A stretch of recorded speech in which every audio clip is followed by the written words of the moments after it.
días, bienvenidos a esta nueva edición de Rumbo al Poder a través de la señal de Vez Cable Televisión. Les saluda Pedro Paredes Vera. Nos vamos hasta la 1 de la tarde en esta programación de domingo. Hoy estamos 9 de agosto y sin duda alguna hay muchas cosas que poder conversar con miras a lo que se presenta esta semana próxima de coyunturas políticas bastante complicadas e importantes para el país. El caso, por ejemplo, lo que pasó al inicio de la semana con la situación de la denegación de confianza por parte del Congreso al gabinete que estuvo liderando Pedro Cateriano, ha marcado un antes y después, porque es la primera vez que ocurre esto, más aún en situación de emergencia, donde la prioridad fue el aspecto político y no el aspecto de gobernabilidad y estabilidad que necesita el país en estos tiempos. Mucho cuestionamiento se dio directamente al Congreso de la República, pero también respuestas bastante fuertes por parte del presidente del Congreso, Manuel Merino,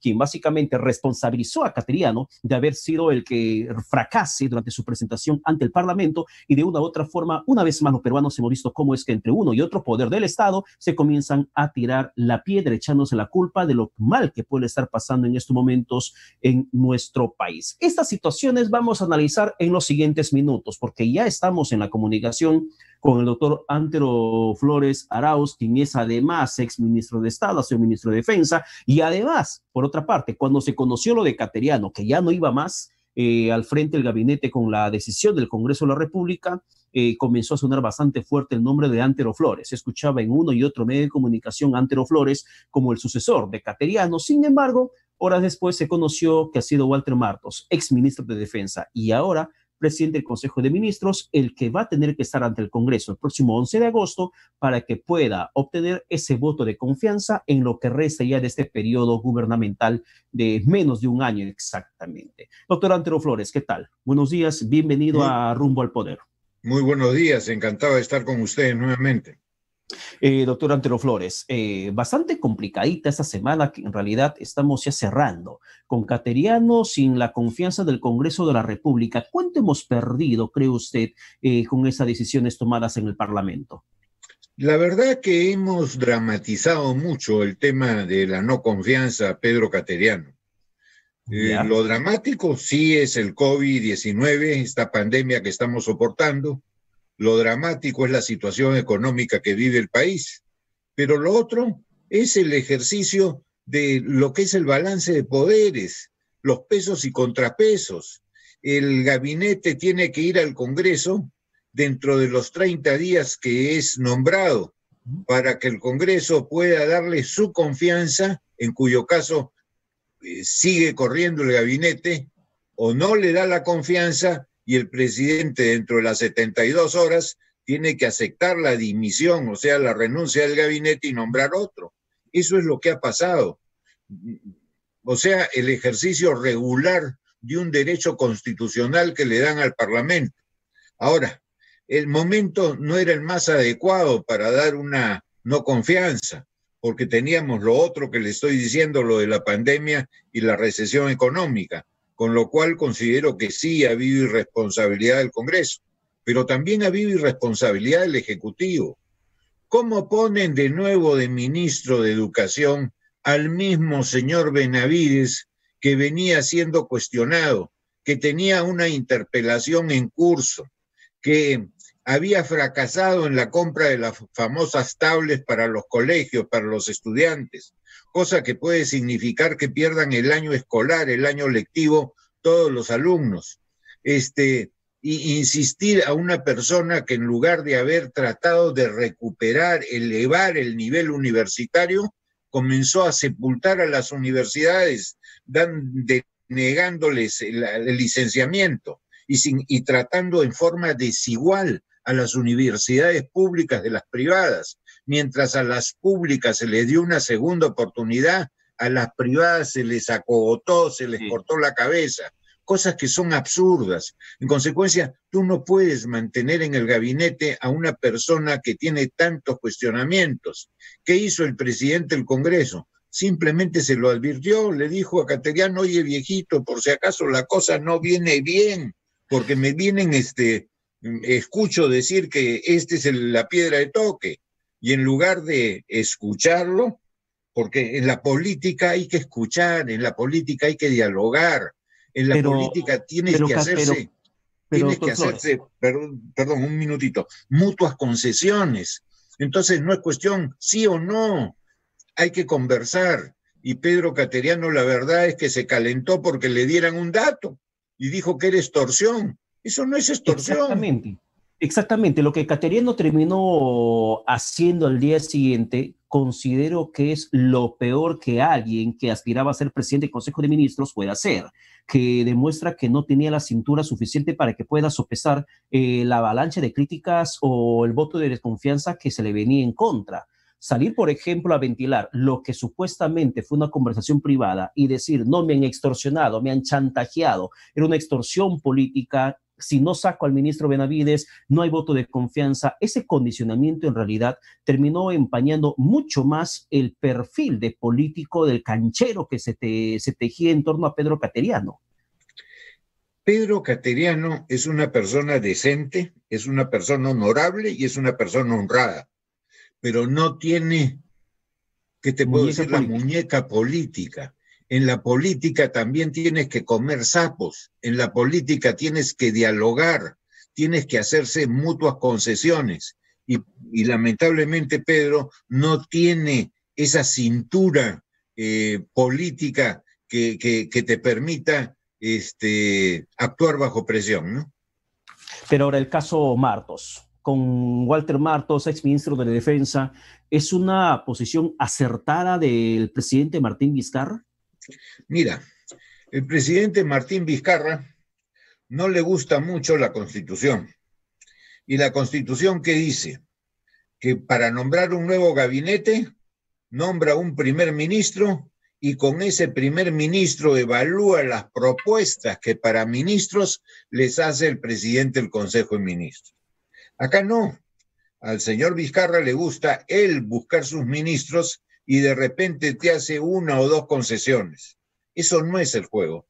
¿Quién de fuera con nivel va a ir a un gabinete que te lo impongan? Entonces, de afuera no podía ser. Nadie de nivel se lo iba a aceptar. Entonces, ¿qué hizo el señor Vizcarra? Buscar de adentro a quién podía hacerlo. Y evidentemente ya con cierta experiencia política y además con la experiencia de haber manejado el sector defensa, que estuvo ayudando al sector interior en mantener el orden público en la cuarentena, yo creo que sí fue una medida apropiada dentro de lo poco que podía tocar o agarrar, ¿no? Ya, Walter Martos termina siendo una buena ficha, una buena apuesta, según lo que nos señala usted, pero ¿cuál podría ser? Dentro de lo que había. Dentro de lo que había. Dentro de lo que podía coger el presidente Martín Vizcarra. Pero ¿cuál podría ser el resultado si el presidente Martín Vizcarra decide mantener dentro del gabinete a dos ministros que justamente van camino a ser interpelados y que según Manuel Merino había sido advertido? Y no a modo de chantaje ni de extorsión política, simplemente le había dicho a Cateriano que hay dos ministros como Alba y como Benavides de Educación que van a ser interpelados, están camino a ser interpelados. Y mantener esos dos nombres dentro del gabinete de Martos no termina siendo ponerle dinamita a la presentación que va a tener el próximo 11 de agosto el nuevo presidente del Consejo de Ministros. Sin ninguna duda en lo que se refiere al ministro Benavides, en lo que se refiere a la ministra Alba, yo creo que tiene, pese a su juventud, tiene armas suficientes para poder explicar lo de su padre. Lo de su padre era que estaba en una empresa que contrataba con el Estado desde antes que ella fuera ministra. Y como ministra ha sabido mantener alejados a los leones populistas y ha logrado inclusive tocar las puertas de la banca internacional a tiempo, antes que la hagan los demás 200 y pico de países. O sea, que ha sido oportuna. O sea, no se le puede achacar por su juventud un mal trabajo. Yo creo que ha tenido un trabajo bastante aceptable.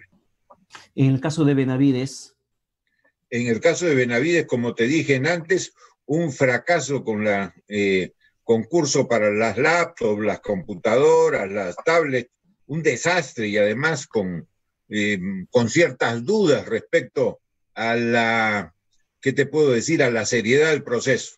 Y encima Sí, lo de las universidades. pero doctor Antero Flores, el caso de Martín Benavides como ministro de Educación ha sido tomado como chivo expiatorio en todo ese tiempo, porque el gobierno, si antes, por ejemplo, el presidente Martín Vizcarra señalaba que el Congreso es obstruccionista porque no aprobaban las reformas electorales, el referéndum, las reformas políticas, ahora el chivo expiatorio del Ejecutivo es el ministro de Educación Martín Benavides, porque señala el presidente Martín Vizcarra en sus presentaciones que constantemente hay un chantaje político, que la reforma universitaria no va a parar, que eso va a continuar, y ratifican a Martín Benavides como si fuera el paladín de la reforma universitaria en el país, como que sin Benavides no hay reforma y va a seguir esto siendo un negociado de facultades o de carreras profesionales.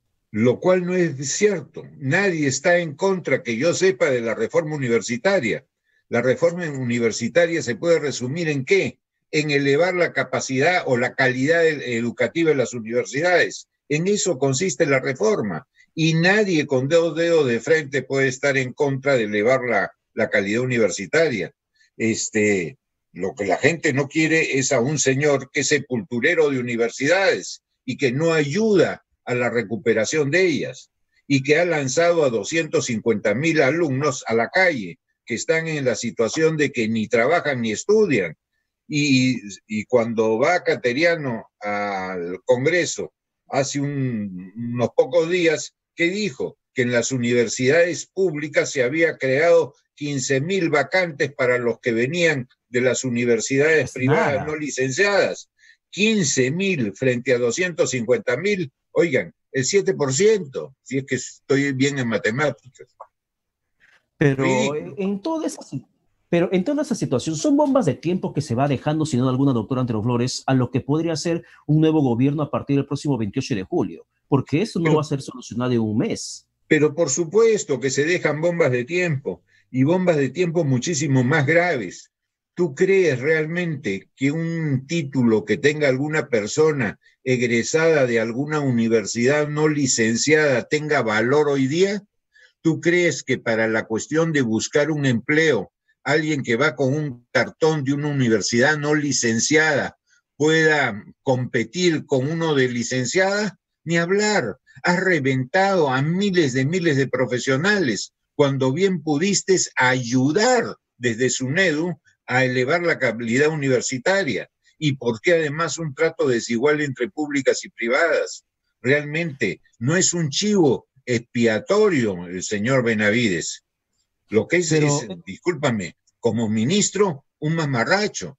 Y además pensar de que solamente el señor Benavides puede ser ministro me parece insultante cuando tienes miles de profesores de gran nivel. Oye, yo, un Idel Bessler me calentaría, un León Trattenberg, pero echaría chispas. O sea que el único que puede ser ministro es el señor Benavides. No revienten, pues, eso no es serio.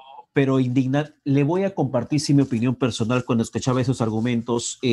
Coincido plenamente con usted, doctor Antero Flores, que me parece irresponsable decir que solamente con Benavides tiene que continuar la reforma universitaria, cuando hay otros perfiles de profesionales, doctores en educación, que pueden llevar adelante la reforma. Así y ver qué solución dan a tantos jóvenes que se encuentran en el limbo en estos momentos, y que aunque saquen el cartón, las empresas van a decir, oye, pero tú eres de una universidad que ha sido denegada y que tienes el título profesional y que puede hasta quitarle mérito a la carrera que este joven pudo haber hecho. Pero la verdad que yo no veo un motivo suficiente como para que Benavides se mantenga dentro del sector de educación, y eso discrepo abiertamente con muchos medios de comunicación que incluso salieron a defender la ratificación de Martín Benavides. Pero más allá de Benavides, hay otros sectores bastante golpeados en estos tiempos y tiempos electorales, sobre todo, que estamos viviendo. El tema de empleo, el tema de desempleo, más que todo hablar en estos momentos, el tema sanitario. ¿Usted encuentra un rumbo que esté tomando el gobierno ya en estos casi 5 meses que estamos de la emergencia nacional? Mira, yo creo que en lo de salud, y escuchando a médicos que conocen el tema, ha sido mal enrumbado, pero que se puede rectificar. En el tema económico también, y lo que dijo Cateriano cuando se presentó al Parlamento, yo lo suscribo totalmente. Era un plan excelente para la cuestión de la recuperación económica, que no se hace pues en un semestre, ¿no? Demora bastante, pero era una buena direccionalidad, destrabar los proyectos que estaban trabados, simplificar la tramitación de todos los procedimientos de licencias, autorizaciones, ¿qué te puedo decir? Permisos, que el Estado hiciera obra pública, sobre todo con mucha mano de obra, como son vías, tanto nacionales como locales. O sea, como proyecto era un buen proyecto en la parte económica. Yo lo suscribo todo lo que dijo Cateriano.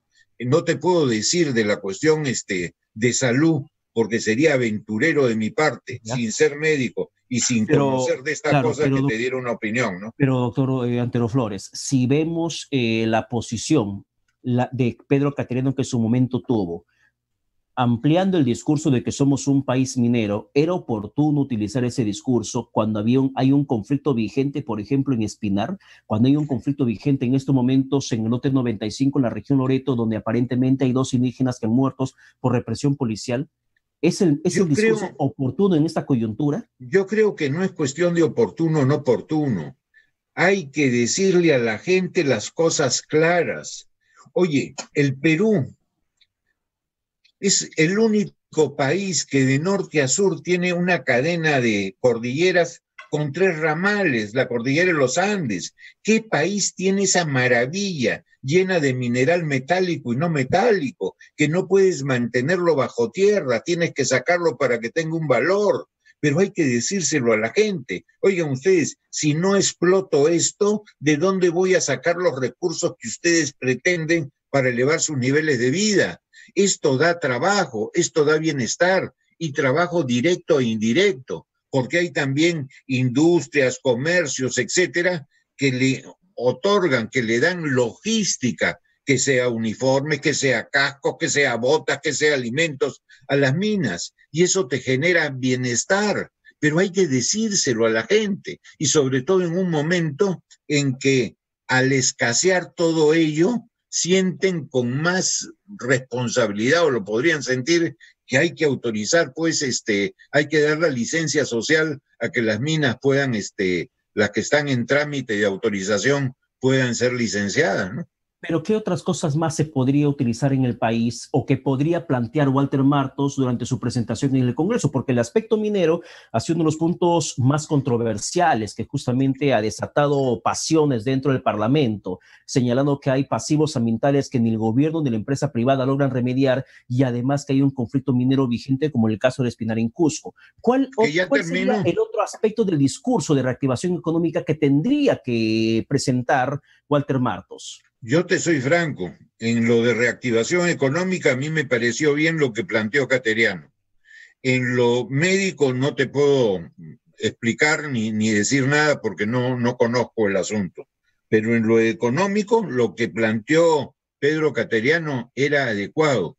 Y hay que decir las cosas. Hay que decir las cosas bien. Si uno no hace docencia política y docencia económica, la gente va a seguir con el San Benito del que el país no es país minero y que no hay que autorizar minas.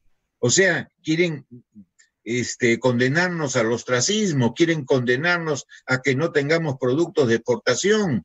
No podemos seguir simplemente exportando paltas o espárragos. Pero en la otra vereda están justamente aquellos que consideran que hay un factor de contaminación ambiental que no ha sido atendido oportunamente por el gobierno. Hay poblaciones que han dejado, por ejemplo, su espacio, su medio ambiente como era antes de la actividad minera, y que no reciben por parte del gobierno la atención oportuna, ni en el aspecto económico, laboralmente hablando, ni en el aspecto de salud o al menos de educación. Vamos a hacer un distingo. A ver. Entre cuando fue el manejo del Estado en empresas que el Estado manejó, como Centromin, Minero Perú y todas estas cosas con el apellido Perú, que el pasivo ambiental, cerraron las empresas y el pasivo ambiental quedó. A diferencia de la actividad privada, hoy día con los reglamentos que tienes de cierre de minas, y lo has visto en Cajamarca, te lo dejan, como dicen los jóvenes o las generaciones jóvenes, te lo dejan pitito, y lo hemos visto. Entonces, sí, tienes toda la razón cuando dices que hay un pasivo ambiental, pero del Estado, no de las minas particulares que sí han hecho cierre de minas guardando los protocolos. Pero bueno, ahí tenemos el caso Tía María, tenemos el caso Conga, tenemos muchos proyectos mineros encaminados que la verdad que no reciben hasta el momento la licencia social, pero por otra parte también hay estallidos de conflictos como en el caso Loreto Loto 95, una región que ha subsistido producto del petróleo, pero que en esos tiempos todo está paralizado. Incluso la empresa Petrotal también anunció que va a dejar las operaciones al 100%, según lo que se va conociendo tras Muy estos conflictos que se van desatando. Mira, muy sencillo. La inversión y sobre todo la gran inversión, ¿dónde va? A los países en que es bien recibida. Le dan la bienvenida, no te tiran la puerta. Donde además, ¿qué te puedo decir? Hay estabilidad en las reglas de juego. Hay tranquilidad interna. Hay tributación predecible y cuando hay conflictos hay un poder judicial independiente y autónomo. La gente va donde tienes garantías, no donde no te la dan. Y el capital, yo me acuerdo una frase que tenía Ramírez del Villar, Bobby Ramírez del Villar, decía, el órgano más sensible del empresario no es el corazón, es la billetera. Y nadie va a descuidar su billetera cuando hay otros países en que te la cuidan. Bueno, una pregunta final. Walter Martos tendría que suscribir, como usted, todo el discurso minero de Pedro Cateriano. Yo creo que podría hacerle algunos matices y señalar, por ejemplo, la gradualidad de las cosas, ¿no? Por ejemplo, hay cosas que Cateriano lo dijo que no eran para un año, sino para iniciarlos. Y entonces tendría él que aclarar bien que hay cosas que no es que se van a lograr en un año, pero que es, ¿qué te puedo decir? Pisar territorio, ¿no? Bien, doctor Antero Flores, muchas gracias por la conversación. Encantadísimo. Bien, muchísimas gracias una vez más. Vamos a la pausa, regresamos con más aquí en Rumbo al Poder, a través de la señal de BES Radio 101.7 la FM, también estamos por BES Cable, Canal 3, y también por nuestra página web, bescableperú.com.pe. Vamos a la pausa y regresamos con más.